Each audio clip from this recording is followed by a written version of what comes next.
विष्णु गुरुदेवो महेश्वरः गुरु साक्षात् परब्रह्मा तस्मै श्री गुरुवे नमः.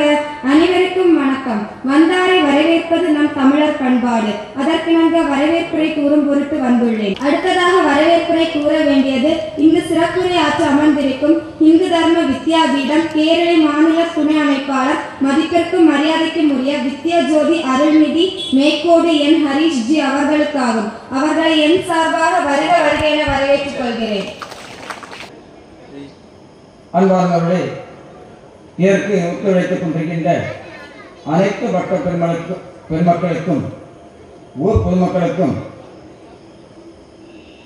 அனைவருக்கும் மனமார்ந்த நன்றியை தெரிவித்துக் கொள்கின்றேன். எனக்கு இன்னைக்கு திடீரென சுகாதாரத்தினாக தலைமையாளர்களுக்கு மேடை வேறு பழக்கணும் கிடையாது, பெரிய பழக்கணும் கிடையாது. அது ஒரு பெரிய ஆத்மீக சொற்பாளர் இருக்கார், அவர்கிட்ட இருந்து பேசவே பயமாக இருக்கு. அதனால ஏதாவது தற்போது அவர்கள் வந்தால் மன்னிக்கவும். வேற பேச எல்லாருக்கும் ஒரு ஆசை தான்.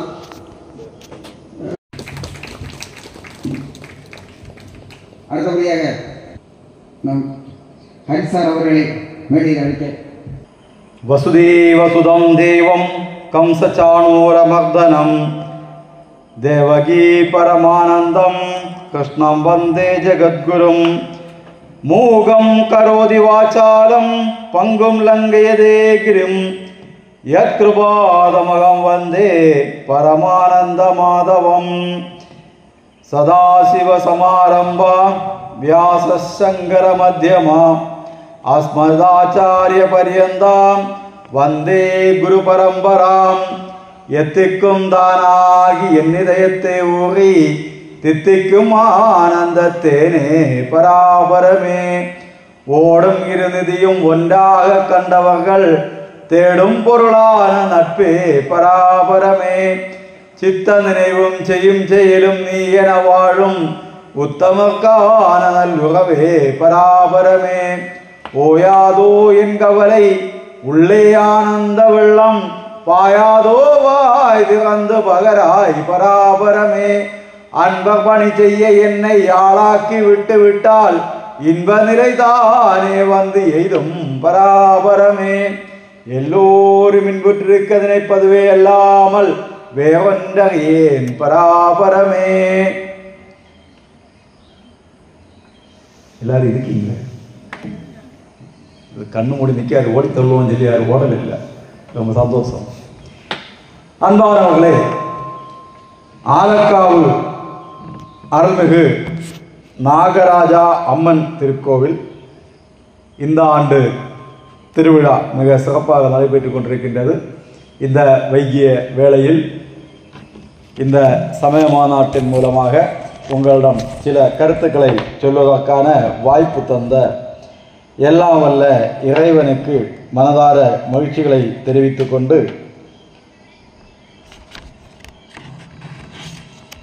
இப்போ இன்னைக்கு நம்ம நாட்டில் என்ன நடந்து கொண்டிருக்கின்றது?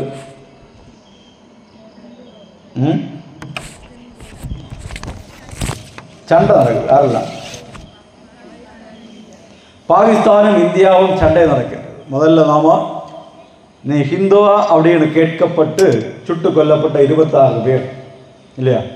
அந்த 26 பேருடைய ஆத்மா சாந்திக்காகவும் இந்த போரின் மூலமாக இறந்துபட்டு போன எல்லா பாகிஸ்தானில் இறந்தாலும் சரி, இந்தியாவிலும் சரி, எல்லா ஆத்மாவுக்காகவும் ஒரு நிமிடம் நம்ம பிரார்த்தனை பண்ணுவோம். இறைவன் உலகத்துக்கு அமைதி கொடுக்கட்டும், மனிதர்களுக்கு புத்தி கொடுக்கட்டும். இந்தியாவில் இந்துக்கள் கூட வாழ முடியாது என்று போராட்டம் நடத்தி இந்தியாவிலிருந்து பிரிந்து கொண்டு போனதுதான் பாகிஸ்தானும் பங்களாதேஷ். ஒன்றாகத்தான் இருந்தது. இந்திரா காந்தி தான் அதை பிரித்து பங்களாதேஷ் தனியும் பாகிஸ்தான் தனியும் என்று ஆக்கினார்கள். பிள்ளைகளுக்கு இந்த வரலாறுகள் தெரிய வேண்டும். இன்னைக்கு ஃபேஸ்புக்கிலையும் வாட்ஸ்அப்பில் எல்லாம் பார்த்தீங்கன்னா புதிய ஜெனரேஷனில் உள்ள பிள்ளைங்க நிறைய பேர் குற்றம் சொல்லுகிறார்கள் நம்முடைய தேசத்தை. இவர்கள் பொறுமை இல்லாமல் போக புரிகிறார்கள். போக வந்தால் பெட்ரோல் கிடைக்காது, பெட்ரோல் கிடைக்கவில்லை என்றால் எங்களுக்கு பைக்கிலே ஓடி சுற்றி நடக்க முடியாது, சாப்பாடு கிடைக்காது, அரிசி கிடைக்காது, இதுக்கு போக அப்படி இல்லை. உண்மை, அதெல்லாம் உண்மைதான். ஆனால் இந்தியா எங்கேயுமே தொடுத்தது கிடையாது. இத்தனை கால பல ஆயிரக்கணக்கான வருடங்களுடைய அந்த சரித்திரத்தை நாம் எடுத்து பார்த்தோம் என்று சொன்னால், தன்னுடைய மதத்தை பரப்புவதற்காகவோ தன்னுடைய கருத்தை சொல்வதற்காகவோ எந்த நாட்டின் மீதும் ஆக்கிரமிப்பு செய்து போகாத ஒரே மதம் நம்முடைய சனாதன தர்மம், நம்முடைய பாரதம், நம்முடைய நாடு. ராஜராஜ சோழன் கடல் கடந்து போனான், அங்கே கோயில் கட்டினான், எல்லாம் செய்தான். அங்குள்ளவனை கண்டிப்பாக மதமாகியாக வேண்டும் என்று சொல்லி அவர்கள் செய்யவில்லை. தன்னுடைய அந்த சைவ மதத்தை பரப்ப எண்ணினார்கள், அவர்கள் செய்தார்கள். அது போரின் மூலமாக பரப்பவில்லை. ஆனால் போரின் மூலமாக பரப்பப்பட்டு காஷ்மீருக்கு தனி அந்தஸ்து கொடுக்கப்பட்டு சுதந்திரத்தின் போது பல குழப்பங்களை எல்லாம் நம்முடைய அன்றைய ஆட்சியாளர்கள் செய்து வைத்த காரணத்தால் இந்தியாவுக்கு ஒரு தலைவலியாகவே காஷ்மீர் இருந்தது. அந்த காஷ்மீருக்கு தனி சட்டம் கொடுக்கப்பட்டிருந்தது. அந்த தனி சட்டம் மாற்றப்பட்டது. 370 ஆர்டிகிள் 370 மாற்றப்பட்டது. காஷ்மீர் சுதந்திரமானது. காஷ்மீருக்கு கன்னியாகுமரியிலிருந்து சுற்றுலா போக முடியும். நம்முடைய தலைவர் நினைச்சாச்சுன்னா காஷ்மீரில் 10 சென்ட் இடம் வாங்கலாம். அந்த அளவுக்கு இன்றைக்கு காஷ்மீர் இந்தியாவுடன் இணைந்து வரும்பொழுது மற்றவர்களுக்கு காண பிடிக்கிறதில்ல. இங்கிருந்து போகக்கூடியவங்க எல்லாம் அங்கே போய் இந்த மதத்தை பரப்பிவிடுவார்கள் என்கின்ற ஒரு சிந்தனை அவர்களுக்கு வருகின்றது. உண்மையிலே பாரதம் என்கின்ற ஒரு தேசத்தினுடைய தலையாக இருந்த அந்த காஷ்மீர் ஆத்மீகத்தினுடைய சிறந்த சிந்து சமவெளி நாகரீகம் என்று சொல்லக்கூடிய சிந்து நதி பாயக்கூடிய காஷ்மீர், அது நமக்கு சொந்தமில்லாத ஒரு நிலைமை இருந்தது மாறி இன்று அது பாரதத்துக்கு சொந்தமான பொழுது நிறைய பேருக்கு பிடிக்கல. அவர்கள் இந்த பிரச்சனைகளாக பண்ணுகிறார்கள். நம்ம நாட்டுக்குள்ளால் ஏறி வந்து நம்முடைய 26 ஆண்களை, பெண்களை இல்லை 26 ஆண்களை இந்துவா என்று கேட்டு சுட்டு கொண்டிருக்கின்றார். அதில் ஒரு ஆள் முஸ்லீம். ஆஹா, முஸ்லீமும் செத்து இருக்கிறார், இந்துக்களை காப்பாற்ற வேண்டி முஸ்லீம் செத்து போனார்கள். இந்த இளைஞர்கள் பதிவுகள் போடுகின்றார்கள். முஸ்லீம் செத்தது அவனுடைய குதிரையை காப்பாற்றுவதற்காக வேண்டி. இனி ஒன்று, இந்த குதிரைக்காரர்களாக வந்தவர்கள் தான் தீவிரவாதிகளுக்கு அங்கே வருவதற்கு வாய்ப்பு கொடுத்திருக்கின்றார்கள். இதெல்லாம் நமக்கு அறிய முடியும். இந்த புதிய தலைமுறை அது தெரிந்து கொள்ள வேண்டும். சுதந்திர போராட்டம் என்றால் என்ன என்று ஆகஸ்ட் 1947 ஆகஸ்ட் 15 நமக்கு எல்லாம் தெரியுமா? ஆகஸ்ட் 15 எதுக்கு முட்டாசு தாக்காங்க ஸ்கூல்ல?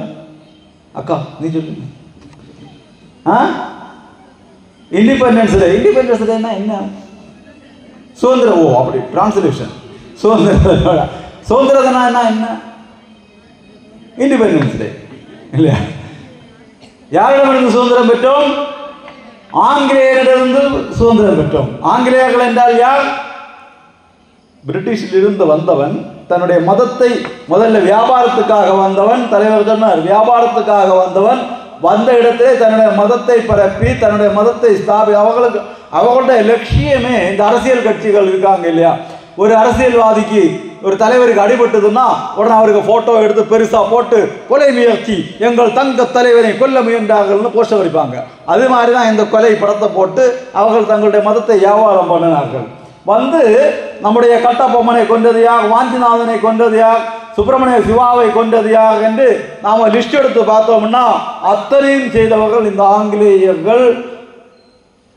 இன்றைக்கு அவர்கள் இந்தியாவில் இருந்து கொண்டு சுதந்திர தினத்தை கொண்டாடுகிறார்கள், அவர்களும் கொண்டாடுகிறார்கள். நாம் அதை பற்றி ஒன்றும் கவலைப்பட மாட்டோம். நமக்கு தான் அதெல்லாம் பிரச்சனை இல்லை. தலைவர் சொன்னார் நிறைய, நமக்கு அதை பற்றி எல்லாம் பிரச்சனை கிடையாது.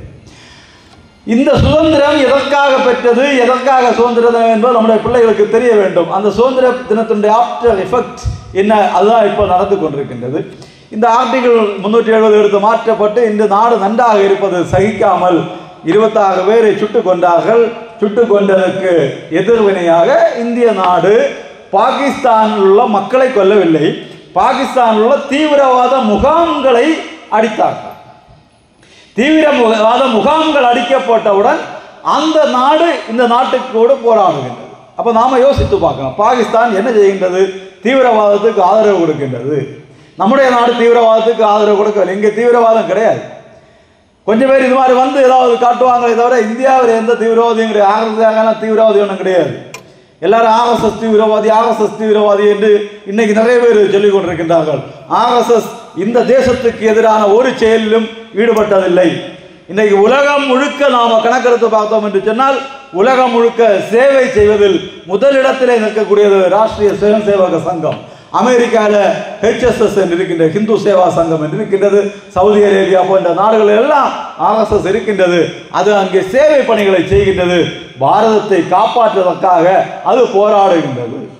அந்த சங்கத்தை இன்றைய இளைஞர்கள் தீவிரவாதிகளுடைய இயக்கம், இந்த தீவிரவாதிகள் தான் பாகிஸ்தானில் உள்ள அப்பாவி மக்களை கொல்லதத்திரையும் தீவிரவாதிகள் அப்பாவி மக்களை கொண்டு விட்டார்கள் என்று ஃபேஸ்புக்கில் எல்லாம் போஸ்ட் போடுகின்றார்கள். அதில் ஒரு பொண்ணு போட்டிருக்கு, not celebrate war, don't celebrate war, போரை கொண்டாடாதீர்கள் என்று சொல்லி போட்டு. ரொம்ப நல்ல பிள்ளை, அப்படிதானே? போர் கொண்டாடக்கூடாது. நாம் யாரும் போர் கொண்டாட விரும்பவில்லை. பாரத நாடு போரை கொண்டாட விரும்பாத நாடு. போர் கொண்டாட வேண்டும் என்று பாரத நாட்டுக்கு விருப்பம் கிடையாது. அமைதிக்கான நாடு.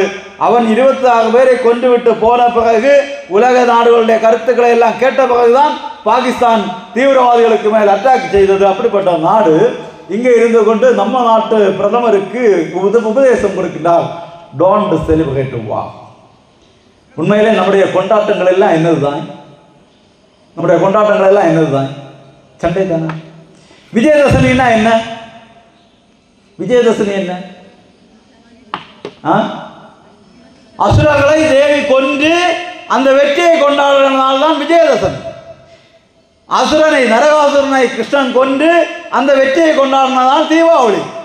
இப்படி நாம எந்த பண்டிகை எடுத்துக்கொண்டாலும் அந்த பண்டிகை எல்லாம் வெற்றியை கொண்டாடக்கூடிய பண்டிகைகளாகத்தான் இருக்கும். பாரத நாடு வெற்றியை கொண்டாடிய நாடு, இன்னும் வெற்றியை கொண்டாட வேண்டும்.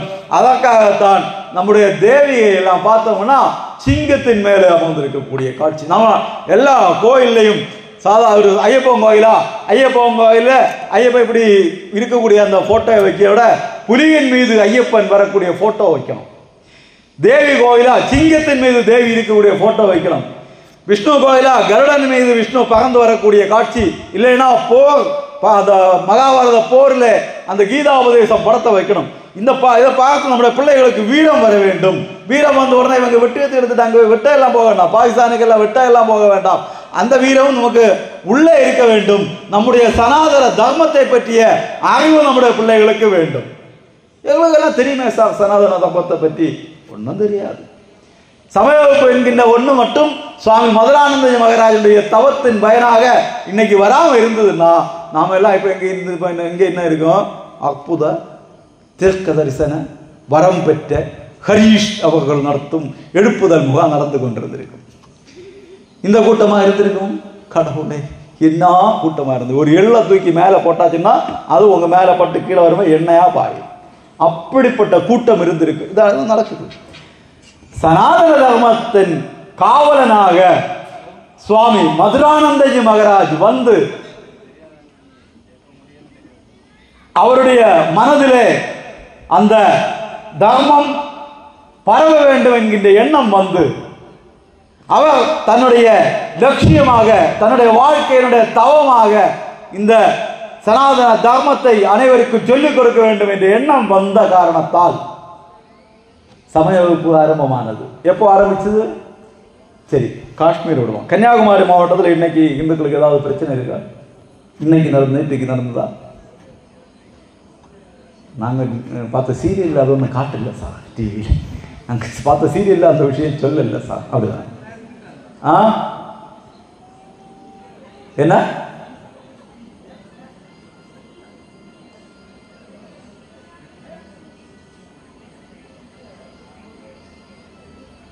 என்ன பிரச்சனை நமக்கு?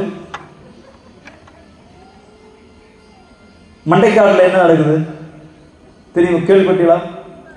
மண்டைக்காடில் கும்பாபிஷேகம் நடக்குது. ரொம்ப சந்தோஷம். கும்பாபிஷேகத்துக்கு யானை மேல மேளம் அடிச்சு கடல்ல போய் தண்ணி எடுத்து வர்றதுக்கு நமக்கு அனுமதி இல்லை. ஒரு ஆள் மந்திரி ஆனார். இப்போ கொஞ்ச நாளுக்கு முன்னால தூக்கி கடாசிட்டு இப்போ திருப்பி தூக்கி மந்திரி ஆக்கினார். ஆன உடனேயே நம்முடைய கோயில்களுக்கு பிரச்சனை வர தொடங்கியது. இது உண்மை. நான் அரசியல் பேசுகிறேன் அப்படியே நினைக்க வேண்டும். இந்துவை பற்றி உணர வேண்டும். மண்டைக்காடில் அந்த கடல்ல போயிருக்கேன். மண்டைக்காடு கடலுக்கு, கோயிலுக்கு போயிட்டு கடலில் போவோம் இல்லை, அந்த கடலுக்கு போகக்கூடிய தூரத்துக்கு யானை மேல குடம் கொண்டு மேளம் அடித்து போகிறதுக்கு தடை, அரசாங்கம் தடை விதிக்கின்றது. கோயில் அரசாங்கத்தினுடைய கோயில். கடல் யாருடையும் சொந்தம் அல்ல. கடல் பாரத தேசத்துடைய கடல். மண்டைக்காடு அம்மாவனுடைய கடல். அது அந்த கடல்ல இருந்து ஒரு குடம் தண்ணி எடுத்துக்கொண்டு வருவதற்கு அங்கு தடை. இந்த மண்டைக்காட்டில் 1982 காலகட்டத்தில் நடந்த பிரச்சனைகள் தான் சமய வகுப்புக்கு ஆரம்பமானது. அன்னைக்கு அந்த பிரச்சனை வரும்போது மதுராந்தக மகாராஜ ஆசிரமத்தில் இருந்து கைது செய்து கொண்டு சிறையில் அடைச்சாங்க. சிறையில் இருக்கும்போது ராமகோபால்ஜியும் ஸ்தானிக ஆளாரும் மதுராந்தக மகாராஜ போன்ற பெரியவர்கள் எல்லாம் இருந்து யோசிக்கின்றார்கள், இந்துவுக்கு ஏன் இந்த நிலைமை என்று. அவர்கள் யோசிக்கும் போது அவர்கள் கண்டுபிடித்த விடை, இந்துவுக்கு பணம் இல்லாமல் இல்லை, நல்ல பணக்காரர்கள் அந்த காலத்தில் இருந்தார்கள், நல்ல வசதியானவர்கள் இருந்தார்கள், இடம் நகை இருந்தது, எல்லாம் இருந்தது. ஆனால் இந்துவுக்கு இந்து மதத்தை பற்றிய அறிவு இல்லை. இந்து மதத்தை பற்றிய அறிவு இல்லாமல் இருந்த காரணத்தால் இந்துக்கள் இந்த நிலைமைக்கு ஆளாகி இருக்கின்றார்கள் என்று சொல்லி இந்துக்களுக்கு அறிவு கொடுக்க வேண்டும் என்று ஆரம்பித்ததுதான் சமய வகுப்பு. ஒரு சிங்கம், ஒரு நிறை மாத கர்ப்பிணியா இருந்த ஒரு சிங்கம் ஒரு ஆட்டு கூட்டத்துக்கு மேல பாயுது, ஒரு ஆடை பிடிக்கிறதுக்காக, வேட்டையாடுவதற்காக. பெண் சிங்கம் தான் வேட்டையாடும், ஆண் சிங்கங்கள் வேட்டையாடு தெரியுமா? ஆண் சிங்கம் அப்படியே உட்கார்ந்துருக்கு, பெண் சிங்கம் வேட்டையாடி கொண்டு கொடுக்கும். இங்க மனுஷ மண்ணில் மட்டும் திரும்ப பெண்கள் வீட்டில் உட்காந்துருப்பா, ஆண்கள் வேலை வச்சு தான் செய்யணும், சம்பாதிச்சு கொண்டு கொடுக்கும். இப்போ பெண்கள் எல்லாம் வேலைக்கு போவாங்க. அங்க அந்த பெண் சிங்கம் தாவி குதிக்கவும் ஆட்டின் மீது போய் விழுந்த நேரத்தில் அதனோட வயிற்றில் இருந்து ஒரு குட்டி பிறந்தது. அந்த சிங்கம் செத்து போச்சு. இந்த குட்டி அந்த இடத்துல வந்து அழும்போது அந்த ஆடுகள் அந்த குட்டியை அரவணைத்துக் கொள்ளுகின்றன. ஆடுகள் அந்த குட்டியை தங்களோடு கூட்டிக் கொண்டு போகின்றன. ஆடுகள் எப்படி சத்தம் போடும்? நல்லா இருக்கு. ஆடுகள் மே, ஜூன் ஜூலை ஒன்று சொல்லாது இல்லையா, மே அப்படி சொல்லும். மே என்று சொல்லவும் இந்த சிங்கம் என்னதான் சொல்லும்? மே என்னதான் சொல்லும். நம்ம எல்லாம் பிறக்கும்போது அம்மான்னு கூப்பிட்டோமா? இல்லை. நம்ம எல்லாம் பிறக்கும்போது என்ன கூப்பிட்டோம்? இப்பா, இம்மா, இப்பா, இக்கா, இன்னா, இப்படி எல்லாம் தான் சொன்னோம் இல்லையா? அந்த நம்முடைய வார்த்தையை திருத்தி அம்மா, அக்கா, அண்ணா என்று சொல்லி தந்தது யாரு? ஸ்கூல்ல உள்ள சாரா அம்மா. யாரு சொல்லி தந்தது? அம்மா. பிறந்த நமக்கு மொழி சொல்லி தந்தது யாரு? அம்மா. இப்ப நம்ம அம்மா கிட்ட என்ன சொல்லுவோம்? இங்க போங்கம்மா, உங்களுக்கு என்ன தெரியும், கண்ட்ரை வெள்ளம், அப்படிதானே சொல்லுவோம். அம்மா கிட்ட அப்படித்தானே சாடுவோம். இவங்களுக்கு வேற ஜோலி இல்லை, இதுதான் எப்ப பாது, இதுதான் அப்படிதானே சொல்லுவோம். தயவு செய்து குழந்தைகளே, அம்மாக்களுக்கிட்ட சண்டை போடாதீர்கள். அம்மா சொல்லி தந்த வார்த்தையை வைத்து அம்மா கிட்ட மோதாதீர்கள். பெரிய பாவம் அது. அம்மா சபிக்க மாட்டாங்க. அம்மா தெய்வம், கண்களால் காணக்கூடிய முதல் தெய்வம் அம்மா. மாதா, பிதா, குரு, தெய்வம் என்று 4 தெய்வங்கள். அதுல மாதா தான் முதல்ல காணக்கூடியது. அம்மா காட்டி தரக்கூடியது தான் யாரு? அப்பா. அம்மா சொல்லுவாங்க, இது அப்பா, அப்பான்னு கூப்பிடு. நம்ம பா, இங்கேயும் பாயித்தானு, இங்கேயும் பாய்ப்பா அப்படின்னு சொல்லுவோம். அந்த அம்மா நமக்கு திருத்தி அப்பா என்று சொல்லி தந்தார். அப்பா நம்ம கையை கூட்டி கொண்டு போய் எங்க விட்டார்? கோயிலுக்கு, ஸ்கூலுக்கு விட்டார். கோயிலில் சமய வகுப்பு கொண்டு விட்டார். அப்பா யாரை காட்டி தந்தார்? ஆசிரியரை காட்டி தந்தார். ஆசிரியர் நமக்கு கடவுளை காட்டி தருகின்றார். அப்ப அந்த அம்மாவை திட்டலாமா? யாரில் அம்மாவை திட்டாத நல்ல பிள்ளைங்க இங்க இருக்கீங்க?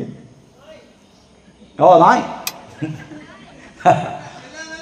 எல்லாம் நல்ல பிள்ளைங்க. அதில் ஏன்னா எல்லாம் யாருமே கை தூக்கல, எல்லாம் உண்மையை சொல்லக்கூடிய பிள்ளைங்க, பொய் சொல்லாத பிள்ளைகள், எல்லாரும் உண்மையை சொன்னவர்கள். ஏன்னா நம்ம எல்லாம் திட்டுவோம் இல்லை, அவசரத்துக்கு திட்டிடுவோம். இருந்தாலும் அம்மாவுடைய மனம் நோகக்கூடிய அளவுக்கு யாரும் என்ன செய்யாதீர்கள், தயவு செய்து திட்டாதீர்கள். தாயினுடைய மனம் நொந்தால் தர்மம் நம்மை தண்டிக்கும். தாய் ஒன்றும் சொல்ல மாட்டாங்க, தாய் சபிக்கவே மாட்டாங்க. ஒரு இடத்துல ஒரு பிரச்சனை ஒரு வீட்டில், அப்போ அம்மாவை பிடிச்சி அடிக்காங்க. அம்மா, கடவுளே ஒருத்தனை இல்லையா இந்த பயிலுக்கு 2 கொடுக்கறதுக்கு, இந்த பயிலுக்கு சாவு வராதான்னு திட்டுவாங்க. இதை பார்த்துட்டு இருந்த ஒரு ஆள் ஓடி போய் அவனை பிடிச்சி ஒரு அடி கொடுக்காரு. அம்மா விட்டு எடுத்துட்டு ஏன் எனக்கு பயிர் அடிச்சேன். அதுதான் அம்மா, அதுதான் அம்மா. ஆகவே அந்த அம்மா கிட்ட நாம என்ன செய்யக்கூடாது? நம்முடைய பேச்சு திறமையெல்லாம் காட்டக்கூடாது. பேச்சு திறமையை நமக்கு தந்தது யாரு? அம்மா. அம்மாவுடைய இடுப்பை இன்னைக்கு வீட்டில் போய் அம்மாவுக்கு இடுப்பை நீங்கள் மணப்பிச்சு பார்க்கணும். அங்கே என்ன மணக்கும்? வேர்ப்ப மணக்கும் அப்படின்னு நினைப்போம். உங்களுடைய சின்ன காலத்தில் நீங்கள் பூசி விட்ட சந்தனம் மணக்கும். அப்படிதானா? அழகா ட்ரெஸ் பண்ணி பட்டு சாரியெல்லாம் உடுத்து கல்யாணத்துக்கு போகுதுக்கு கடியா பிள்ளைங்க இடுப்பில் கொண்டு போய் அண்ணா அதுவரை போகும்போம், அம்மா நம்மளை திட்டுனாங்களா, அம்மா அடித்தாங்களா, என் பிள்ளை சந்தனம் பூசி தந்திருக்கு பாருங்கன்னு சொல்லி பெருமைப்பட்டாங்க. ஆனால் இன்னைக்குள்ள அம்மாக்கள் எல்லாம் கொஞ்சம் சுயநலவாதிகள். அவங்க அந்த பிள்ளைக்கு ஒரு டேஃபை வாங்கி கட்டி இறக்கி வச்சு அதுக்கு பேத்தி மூத்திரம் எல்லாம் அதிலே இருந்து அதுக்கு ஸ்கின் டிசீஸ் உண்டாகக்கூடிய அளவுக்கு செய்கிறார்கள். தயவு செய்து அதெல்லாம் செய்யாங்க. கொஞ்சம் பிள்ளைங்களுடைய அப்பியெல்லாம் உடம்புல படட்டும், நல்லது தான். அப்பாவை பிடிச்சி அப்பாவுக்கு தோலை மணப்பிச்சு பாருங்க பார்ப்போம். அங்கே நம்மளுடைய செலவு வணக்கம் அடுத்தனா தோலை வச்சுட்டு பூ பூ பாய்ச்சி விட்டுருப்பான். அப்பா திட்டாது. அப்பா சரி என் பிள்ளை தேனு பாய்ச்சுது பாருங்கன்னு சொல்லும். அந்த அப்பாவை நம்ம திட்டலாமா? அந்த அப்பா சொன்னா கேட்காம இருக்கலாமா? இருக்கக்கூடாது. இங்க இந்த சிங்க குட்டி யாரு கூட போய் சேருது?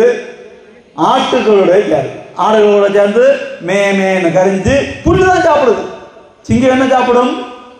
மாமிசம் தான் சாப்பிடும். புலி பசித்தாலும் புல்லை தின்னாது, பழமொழியே இருக்கு. இது அந்த ஆடுகள் சாப்பிடும் போல புல்லு சாப்பிட்டு ஆடுகள் கூடவே நடக்கும். கொஞ்சம் வளர்ந்தாச்சு. ஒரு நாள் ஒரு சிங்கம் வேட்டைக்கு வருகின்றது. சிங்கம் அங்கே வந்து அப்படி ஒரு சத்தம் போட்டுது. ஆடுகள் எல்லாம் பயந்து ஓடுது. இந்த சிங்கமும் என்ன செய்யுது? ஓடுது. சிங்கம் பார்க்குது, ஒரு சிங்கம் இந்த மாதிரி ஆட்டுகள் கூட வந்து ஓடுது. நிறுடாது அது சொல்லிட்டு ஐயோன்னு ஓடுது. இது விரட்டி அதை பிடிச்சி பேட்டரியில் பிடிச்சி நில்ல, என்ன நீ எங்க ஓடுது? நீ யாரு? மாடு. ஆடு ஆடா யாரு? நாடு. வா ஒரு குளத்துல கொண்டு போய் காட்டுவிடு பாரு. இது நீ, இது நான், ரெண்டு பேரும் ஒன்னா தானே இருக்கோம். ரெண்டு பேரும் ஒண்ணு போல தானே இருக்குது. நான் சிங்கம்னா நீ என்னதுதான்? சிங்கம் தான். சிங்கம் அப்படியே பார்த்தது, ஓஹா நான் சிங்கம். அது அப்படியே கவனிச்சு அடுத்து அது சிங்கமாக மாறிவிட்டது. இது மாதிரி தான் நாமளும் இருக்கின்றோம். ஆட்டுக்குட்டிகளுடைய கூட்டத்தில் கடந்து நாம நம்முடைய வீரம் தெரியாமல் இருக்கின்றோம். யாரை கண்டால் நீ யாரு அப்படிதான் கேட்போம். ஹூ ஆர் யூ கேட்போமா? ஹூ ஆர் யூ, நீ யாரு? யாராவது என்னைக்காவது ஹூ ஆம் ஐன்னு கேட்டிருக்கீங்களா? நான் யாருன்னு கேட்டிருக்கீங்களா? நீங்க யாரு? நான் என்னுடைய பேர் ஹரீஷ், நான் மேற்கோட்டில் இருந்தார், அவ்வளோ நான். இந்த உடம்பு செத்து போனாச்சுன்னா ஹரீஷ் எங்கே போவான்? எங்கே பிறகு ஹரீஷ் இருக்க மாட்டாரா? அடுத்த ஒரு சமயமாக நல்லது இங்கே வந்துருக்குப்பா, ஐயோ அந்த சாக பாவம் ராத்திரி 10:30 மணிக்கு வந்து நமக்கு வேண்டி பேசினாரு அப்படின்னு நினைக்கிறீங்களா? நினைக்க மாட்டாங்களா? அப்போ ஹரீஷ் உண்டு. அப்போ இந்த உடம்பா நான் இல்லை. அதை தேடணும் நாம் யார்? நாம் சிங்கக்குட்டி. எல்லா வல்லமையும் நமக்குள் இருக்கின்றது. அத்தனை விலங்குகளையும் அடக்கி வைக்கக்கூடிய சக்தி நமக்குள் இருக்கின்றது.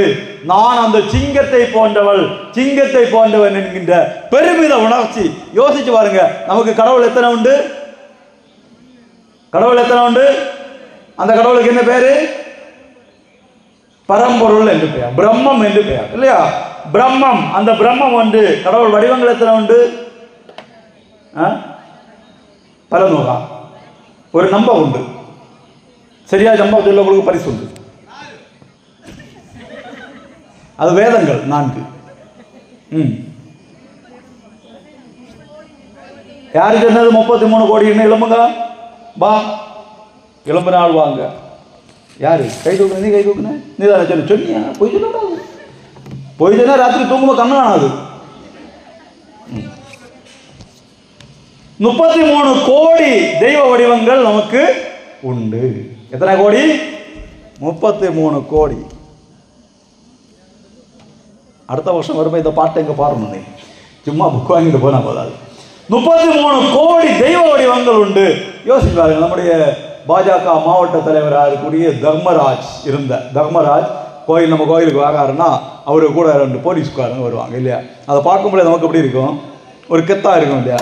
நானும் சில நேரம் நினச்சி பார்த்துட்டு, யாருக்கு பைசா கொடுத்து என்ன அடிக்க வச்சுட்டு கொலை முயற்சி சொல்லி எனக்கு பாதுகாப்புன்னு ஒரு போலீஸை நான் இங்கே நிற்கும், ஒரு போலீஸ் இப்படி எனக்கு கெத்தா தானே இருக்கும் அப்படின்னு நினச்சிட்டு, ஒரு போலீஸ் கூட நிற்கிறதுக்கே இவ்வளவு கெத்து அப்படின்னா, நம்மை பாதுகாப்பதற்காக 33 கோடி தெய்வங்கள் நம்மை சுற்றி நிற்கின்றன.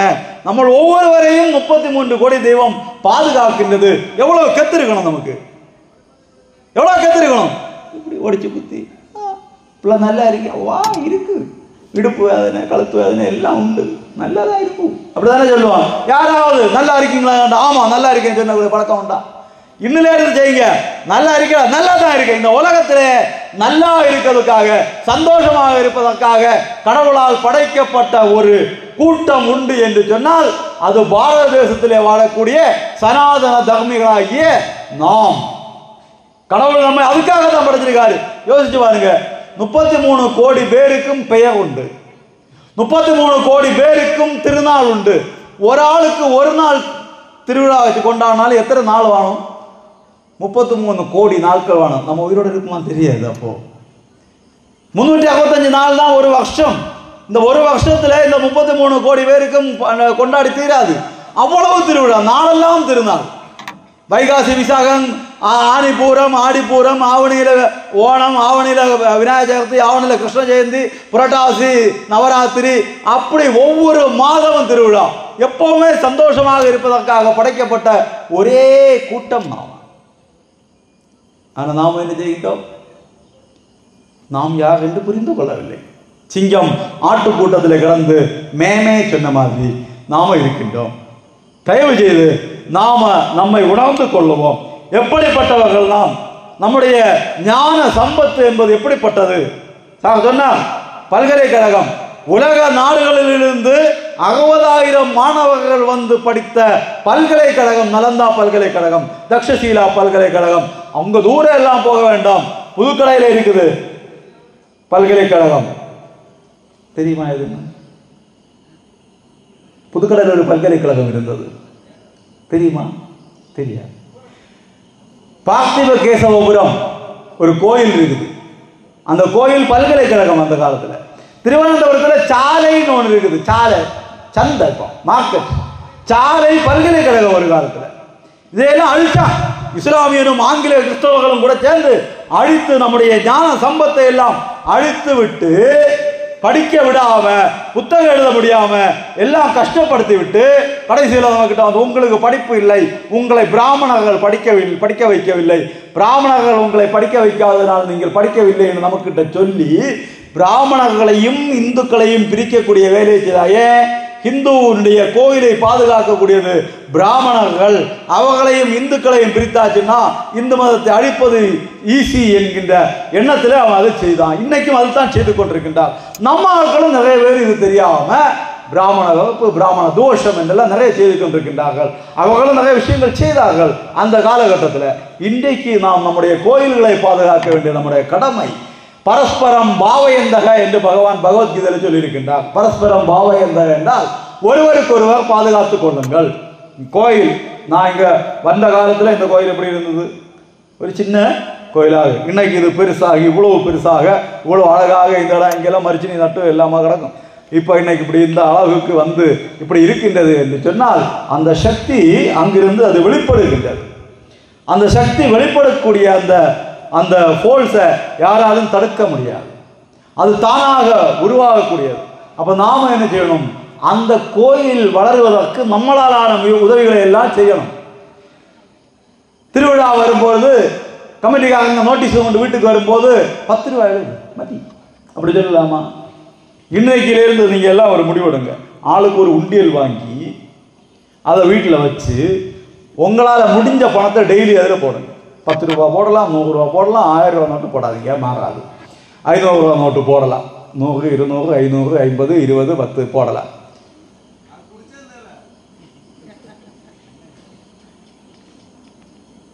இதுதான் அந்த சிங்கம், ஆட்டுக்கூட்டத்தில் இருந்த சிங்கம். அவ்வளோதான். அப்போ நாம போட்டு ஒரு வருஷம் ஆகும் பொழுது அந்த பணத்தை கோயிலில் கொண்டு கொடுங்க. நீங்கள் ஒரு உண்டியலில் எவ்வளவு போட்டீங்களோ, குறைஞ்சது டெய்லி 1 ரூபா போட்டீங்கன்னா கூட எத்தனை ரூபாய் இருக்கும்? 365 ரூபாய் இருக்கும். இன்னையிலிருந்து தொடங்கி அடுத்த திருவிழாவுக்கு நான் இங்கே சமயநாடு பேச வரும்போது கூப்பிட்டார், வரும்போது கொண்டு கொடுங்க. கோயில் கமிட்டி பார்க்கணும், ஆஹா 100 உண்டியல் வந்திருக்கு. 100 உண்டியலில் மினிமம் 500 ரூபா வச்சு பார்த்தாலும் எத்தனை ஆச்சு? 5 லட்சம் ரூபா ஆச்சு. தலைவரே ஃபோன் பண்ண போய் அந்த கானமேளா கூட்டத்தை கூப்பிடும், இங்கே நல்ல ஒரு கானமேளா நடத்துவோம் அப்படி சொல்லலாமா? அப்படி சொல்லி கொண்டாடுறதுக்கு அல்ல இந்த பணம். உடனே கோயில் நிர்வாகம் அதை ஒரு ஃபண்டு உருவாக்கி கோயில் சார்பாக ஒரு ஃபண்டு பேங்கில் போட்டு அதிலிருந்து வட்டியை எடுத்து பிள்ளைகளுடைய படிப்புக்கு செலவு, நம்முடைய கோயில் சார்பாக இருக்கக்கூடிய பிள்ளைகளுக்கு 10ஆம் வகுப்பு முடிஞ்சு 11ஆம் வகுப்பு படிக்க முடியல, இல்லை +2 முடிஞ்சு கல்லூரி போக முடியலன்னு ஒரு இருந்தால் நம்முடைய கோயில் அந்த பிள்ளைய படிக்க வைக்கணும். ஒரு ஆள் கடன் வந்து கஷ்டப்படுகின்றார், நோய் வந்து துன்பப்படுகின்றார், அவருக்கு கோயில் உதவி செய்ய வேண்டும். ஒரு பிள்ளை கல்யாணத்துக்கு பணம் வசதி இல்லாமல் இருக்குது, அந்த பிள்ளைய கோயில் தங்களால் முடிஞ்ச உதவி செய்து அந்த கல்யாணத்தை நடத்தி கொடுக்கணும். இந்த மாதிரி செய்யும்போது கோயிலை நாம காப்பாற்றணும், நம்மை கோவில் காப்பாற்றும். பரஸ்பரம் பாவ என்ற பகவான் 5000 வருஷங்களுக்கு முன்னாலே சொன்னது. ஒருவருக்கு ஒருவர் பாதுகாத்துக் கொள்ளுங்கள். நாம் அதை கண்டிப்பாக செய்யணும். ஒவ்வொரு கோயிலையும் ஒரு ஃபண்டு உண்டாகும். இந்துக்களுக்கு நமக்கெல்லாம் வெளிநாட்டில் இருந்தெல்லாம் பணம் வராது, யாரும் அனுப்ப மாட்டாங்க. இப்போ அங்கேயும் வர்றது குறைஞ்சாச்சு. அரசாங்கம், மத்திய அரசாங்கம் நிறைய கணக்கெல்லாம் கேட்டதுனால பணம் வாங்குறது குறைஞ்சாச்சு. என்கிட்ட மருந்து வாங்க இருக்கக்கூடிய ஒரு பேஷண்ட்டு அந்த முதல்ல ஒரு 5-6 வருஷங்களுக்கு முன்னால் வரும்போ வைத்தியரை ஒரு பில்லிட்டு தருமா, ஒரு 5000 ரூபாய்க்கோ 2000 ரூபாய்க்கோ அப்படின்னு கேட்பாங்க. ஒரு அம்மா பாவப்பட்ட ஒரு அம்மா, 2 பிள்ளைய நான் போட்டு கொடுப்பேன். ஒன்றும் நமக்கு தெரிஞ்சு போக காரியம் இல்லை. ஏன்னு கேட்டேன். அது எங்கள் சர்ச்சில் இருந்து தருவாங்க பைசா மருந்துக்கு அப்படின்னு சொன்னாங்க. ரொம்ப சந்தோஷம், சரி போங்க அப்படின்னு. ஒரு 2 வருஷம் கழிஞ்சு இளைய பொண்ணையும் கொண்டு மருந்து வாங்க வராங்க. அந்த அம்மா கிட்ட மருந்து வாங்கி கொடுத்து நான் பில்லு எடுத்து கேட்டேன். வேண்டாம், அந்த மோடி பையன் வந்த பிறகு பணம் வருது இல்லையே, மோடி பையன் வந்த பிறகு பணம் வருது இல்லைன்னு. அந்த அம்மாவுக்கு அறிவாது. அந்த அம்மா இன்னைக்கு பாதுகாப்பாக இருக்குதுன்னா காரணம் யாருங்கிறது அது தனி அரசியல். பணம் எல்லாம் கணக்கு கேட்க தொடங்கியாச்சு. நீ எவ்வளோ பணம் வேணா கொண்டு வாங்க, என்ன செய்கிறீர்கள் என்று கணக்கு காட்டுங்கள் போதும். கணக்கு காட்ட கேட்ட போது 20,000 NGOs க்ளோஸ்ட். NGOக்கள் 20,000 எண்ணம் க்ளோஸ். அவங்களால கணக்கு காட்ட முடியல, எல்லாம் மூட்டிட்டு ஓடிட்டாங்க. அதனால அந்த மாதிரி பணம் இப்போ அங்கேயும் வரல. இருந்தாலும் நமக்கு அப்படி வராது.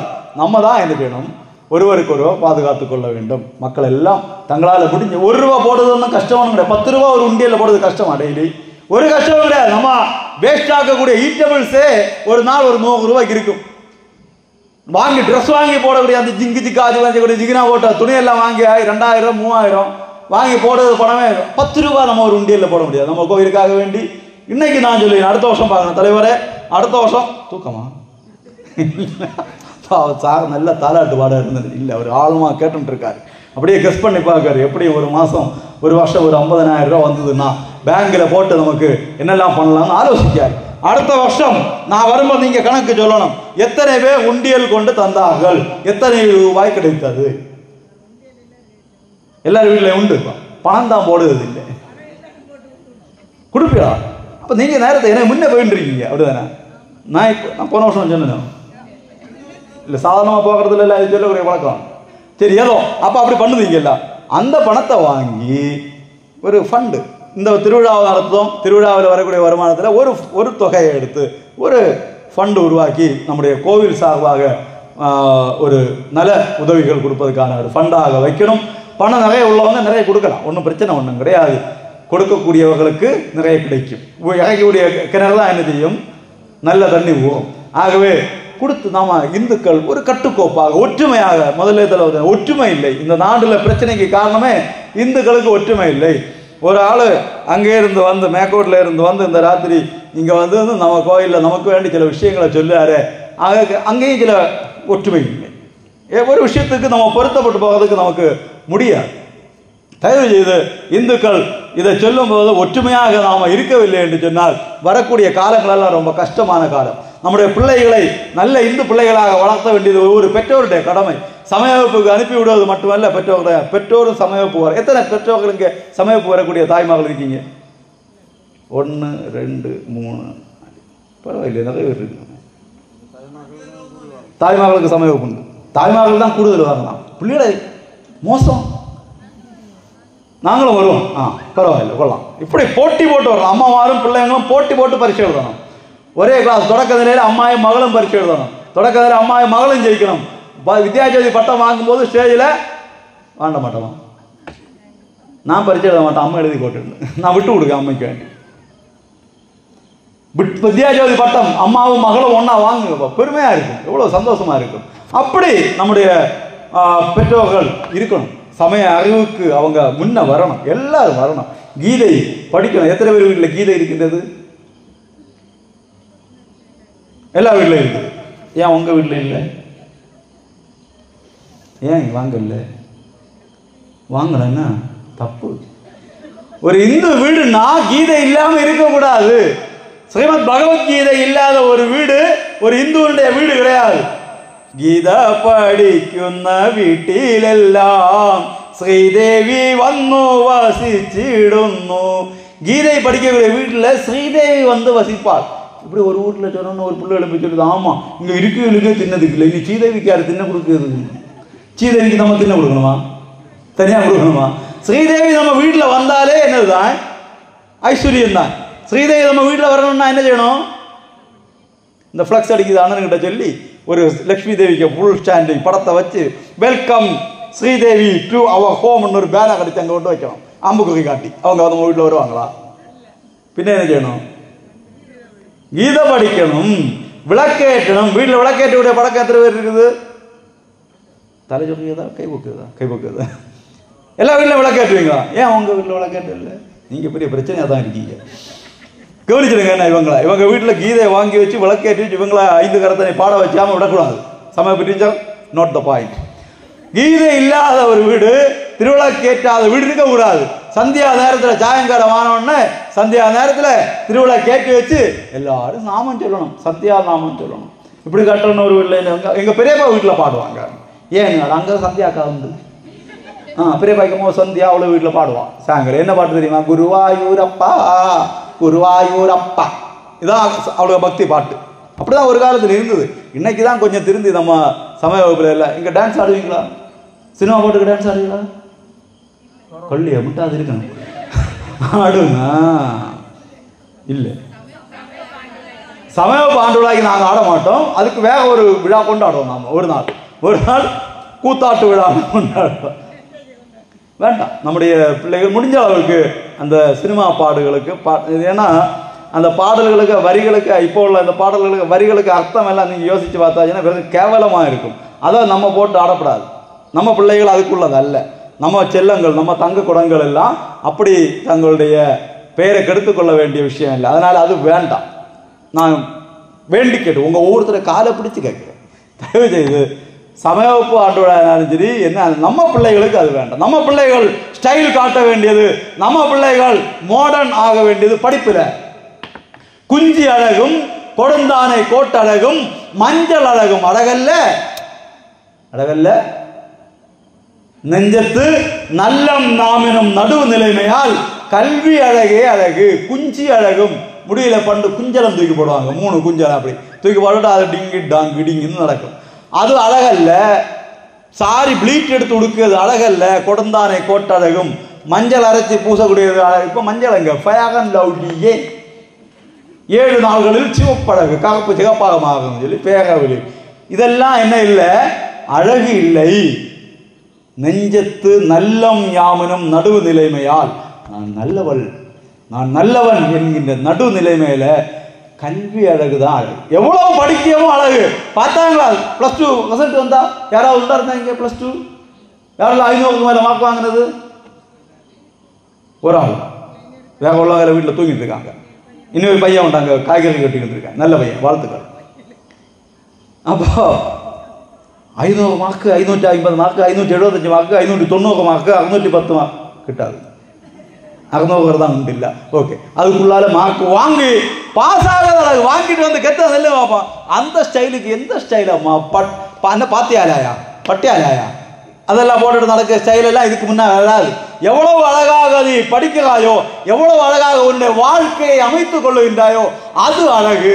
நம்முடைய பிள்ளைகள் சனாதன தர்மத்தினுடைய மக்கள் அந்த அழகை காட்டுங்கள். எல்லோரும் அப்படிப்பட்ட அழகாருங்கள். அழகான ஒரு அம்மா நமக்கு இங்கே உட்கார்ந்துருக்காங்க.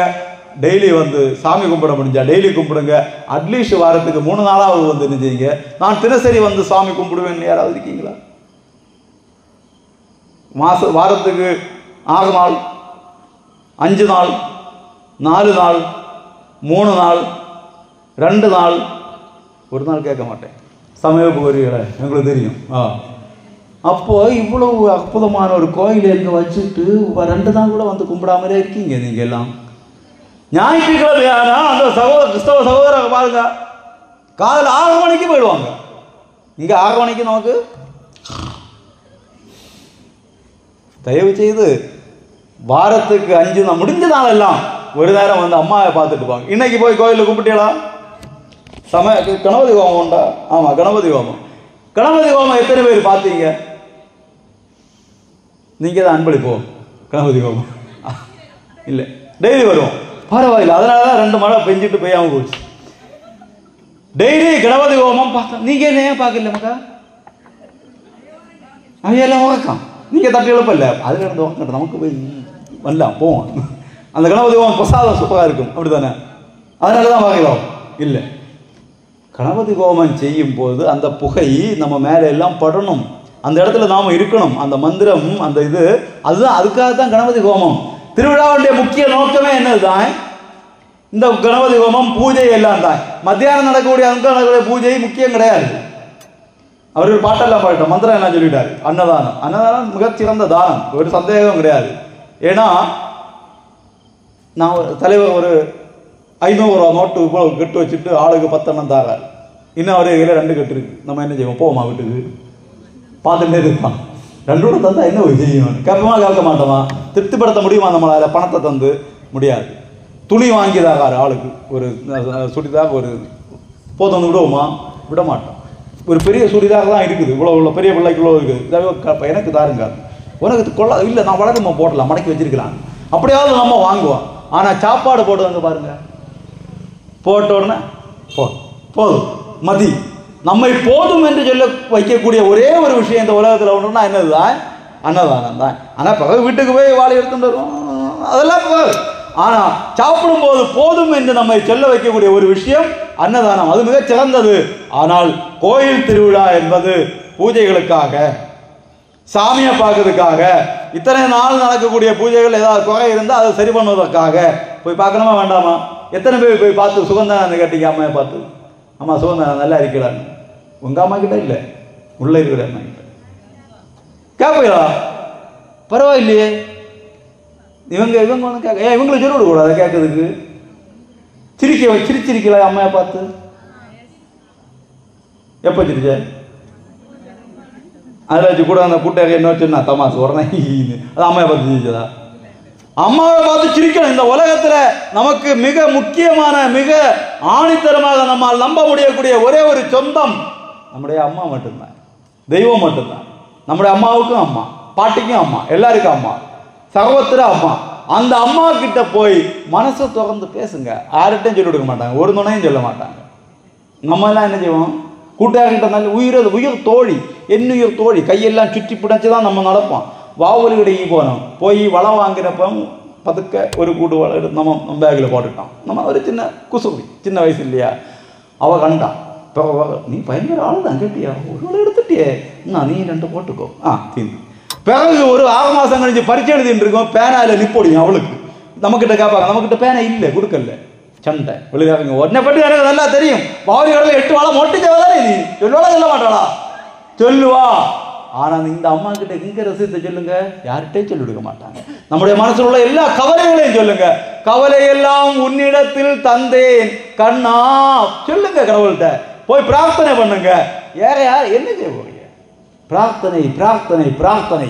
எவ்வளவுக்கு எவ்வளவு பிரார்த்தனை, எவ்வளவுக்கு எவ்வளவு நம்பிக்கை நீங்க வைக்கீங்களோ அவ்வளவுக்கு அவ்வளவு நமக்கு அருள் தருவதற்காக அம்மா காத்து கொண்டிருக்கின்றார். இப்போ வீட்டில் போவதுக்கு நேரம் ஆகுது, உங்களுக்கு எனக்கு நல்லா தெரியும். எல்லாம் பதுக்க வா நாங்கள் தொடங்கியாச்சு. அதனால என்னுடைய உரையை சுருக்கிக் கொள்ளலாம் என்று நினைக்கின்றேன். தயவு செய்து நான் இந்த சொன்ன விஷயங்களில் எதையாவது முதல்ல நீங்கள் டெய்லி உங்களுடைய பிரார்த்தனை, கோவிலில் ஆனாலும் வீட்டில் ஆனாலும் நீங்கள் பிரார்த்தனை செய்ய வேண்டியது அங்கே ஒரு எழுதா நன்றியுரைக்கு என்னெல்லாம் சொல்லலாம். அப்போ பிரார்த்தனையோ என்ன நீங்கள் செய்யக்கூடிய பிரார்த்தனை என்னவாக இருக்கணும்? கடவுளே, நம்முடைய பாரத தேசம் உலகின் குருவாக ஆக வேண்டும். எந்த போர், எந்த சண்டைகளும் இல்லாமல் நம்முடைய தேசம் உலகில் வல்லரசாக ஆக வேண்டும். நம்முடைய ஆன்மீகம் உலகெங்கும் பரவ வேண்டும். நம்முடைய நம்ம சகோதரர்கள் நம்முடைய மதத்தினுடைய பெருமை தெரியாத காரணத்தால் கொஞ்சம் பேர் என்ன செய்திருப்பாங்க, மதமாகி போயிருப்பாங்க. இனி யாரும் மதமாகி போகாமல் இருக்க வேண்டும். மதம் மாறி போனவர்கள் திரும்ப தாய் மதத்துக்கு வர வேண்டும். நம்முடைய மதம் உலகின் குருவாக ஆகி இருந்தது ஒரு காலத்தில். இனியும் அது அந்த மாதிரி ஆக வேண்டும். அதற்கு எல்லாம் வல்ல இறைவன் சக்தி தர வேண்டும் என்று கண்டிப்பாக நாம் எல்லாம் என்ன செய்யணும்? பிரார்த்தனை செய்யணும். சமய வகுப்புக்கு நிறைய பிள்ளைங்க வரணும், பெற்றோர்கள் எல்லாரும் வரணும் சமய வகுப்புக்கு. சமய வகுப்புக்குன்னு இவங்க தனி கட்டடம் கட்டணும். இங்கே இருக்குது அப்படி தானே ஒரு மண்டபம், அது தேவைக்கூடாது, அது ஃபுல்லாகணும்.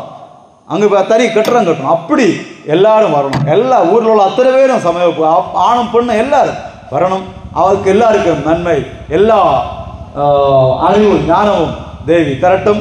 ஓம் அங்கிங்கனாதபடி எங்கும் நிறைந்த எல்லாம் வல்ல எல்லாம் அறியும் இறைவனே, கருவுற்ற நாள் முதல் காத்து உண்ண உணவும் அருந்த நீரும் சுவாசிக்க காற்றும் உலாவ பூமியும் காண சூரிய சந்திர ஒளியும் எண்ண மனமும் ஏற்றி போட்ட வாயும் கூப்பித்தோட கரங்களும் வணங்க சென்னையும் தந்து அனைவருக்கும் பேரருள் புரியும் நீ. இந்த ஊரில் இப்பொழுது 12ஆம் வகுப்பு ரிசல்ட் வந்த பிள்ளைகள் இருப்பார்கள். அவர்களுக்கு நல்ல மேல் படிப்புகள் கிடைக்கவும், அடுத்து 10ஆம் வகுப்பு ரிசல்ட் வர காத்து கொண்டிருக்கிற பிள்ளைகள் இருப்பார்கள். கல்லூரிகளில் படிக்கக்கூடிய பிள்ளைகள் இருப்பார்கள். மற்ற வகுப்புகள் படிக்கக்கூடிய பிள்ளைகள் இருப்பார்கள். அவர்களுக்கெல்லாம் நல்ல படிப்பு, நல்ல ரிசல்ட் வந்து நல்ல எதிர்காலம் அமைய எல்லாம் வல்ல அன்னை அருள் புரியட்டும்.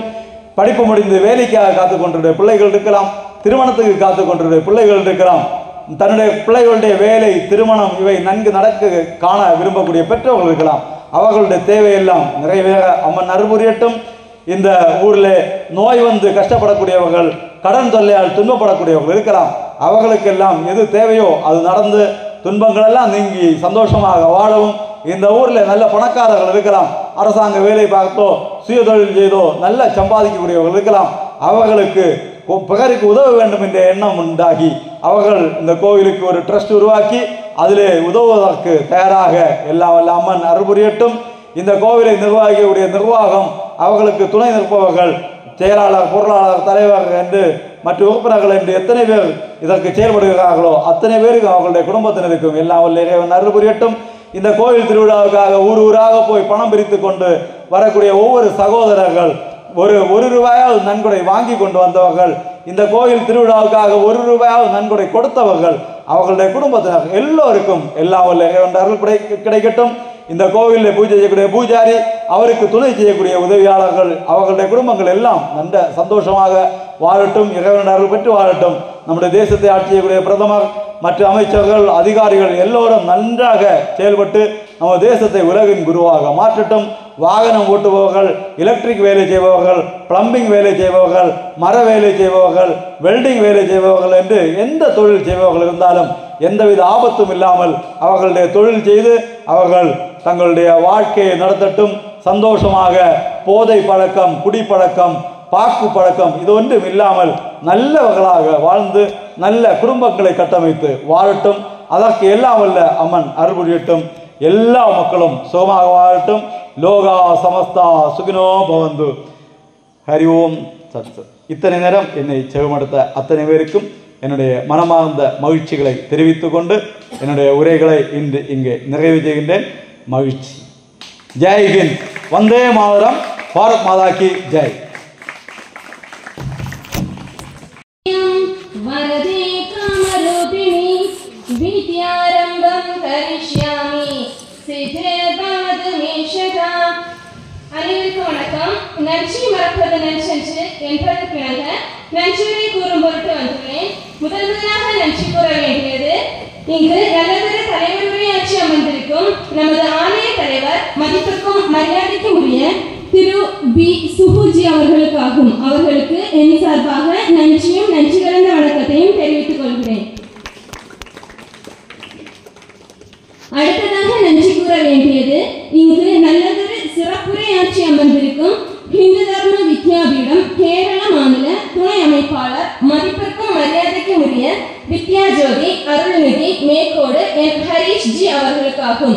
அவர்களுக்கு எம் ஆணைய தலைவர் பொன்னாடை போர்த்தி நன்றியை தெரிவிக்க அன்போடு அழைக்கிறேன்.